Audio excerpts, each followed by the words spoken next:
ગધેડો બેઠો પાણીમાં. એક ચંદનપુર નામનું ગામ હતું.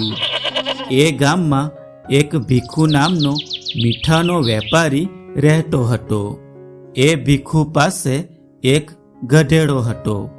ભીખુ ગધેડાને ખૂબ વાલથી રાખતો, પણ એ ગધેડો ખૂબ આળસુ અને ચાલાક હતો. માલિક આટલા વાલથી રાખતો હોવા છતાં એ હંમેશા કામથી બચવાનો પ્રયત્ન કરતો. એ ભીખુ વેપારી રોજ સવારે એના ગધેડા પર મીઠાની ગુણ મૂકી આજુબાજુના ગામોમાં મીઠું વેચવા લઈ જતો હતો. એકવાર વેપારી મીઠુંની ગુણ ગધેડાની પીઠ પર લઈને જઈ રહ્યો હતો, ત્યારે આળસુ ગધેડો ખૂબ ધીમે ધીમે ચાલી રહ્યો હતો. તો ભીખુએ તેને કહ્યું, "એ ગધેડા, કેમ આળસ કરે છે? ચાલ જલ્દી, નહીં તો સાંજ પડી જશે." તો ગધેડો એની ભાષામાં જ બોલ્યો, "હા,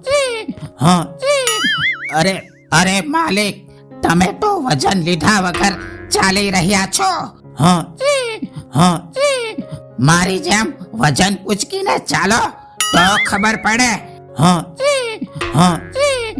ચાલતા ચાલતા તેઓ નદી પાસે પહોંચે છે અને નદી પાર કરવા માટે માલિક ગધેડાને પાણીમાં ઉતારે છે. નદી પાર કરતા સમયે ગધેડો અચાનક પાણીમાં પડી ગયો. એનાથી એના પીઠ પરનું મીઠું પાણીમાં ઓગળવા લાગ્યું, જેના કારણે ગધેડા પરનો વજન ઘણો હલકો થઈ ગયો.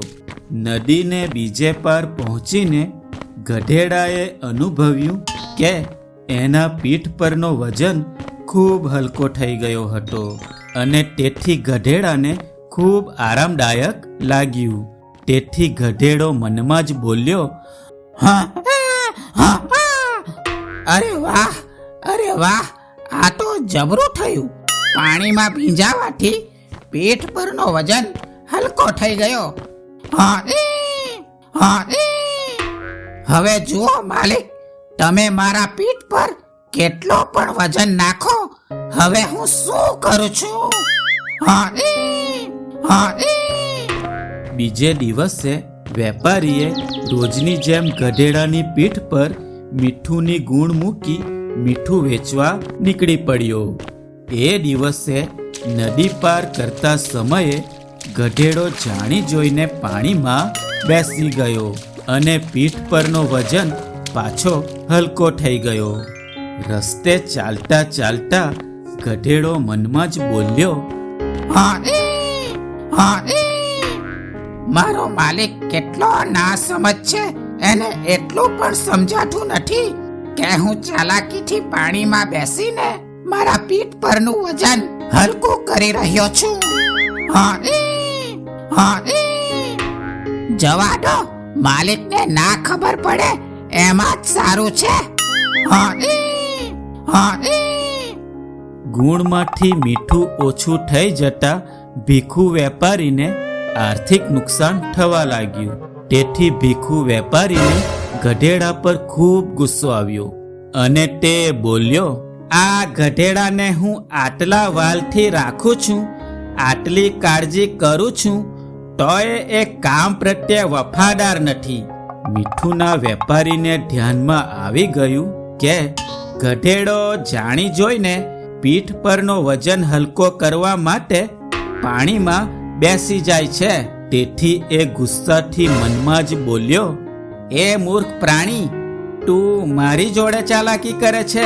હવે જો હું તને કેવો પાઠ ભણાવું છું." બીજે દિવસે પણ ગધેડાની પીઠ પર ગુણો મૂકી તેઓ નીકળી પડ્યા. નદી આવતા જ ગધેડાએ એ જ યુક્તિ અપનાવી. એ નદીમાં બેસી ગયો. આ વખતે ઉલટું થયું. ગધેડાની પીઠ પર વજન વધી ગયો, કારણ કે આ વખતે વેપારીએ મીઠુંની જગ્યાએ રૂની ગુણો મૂકી હતી.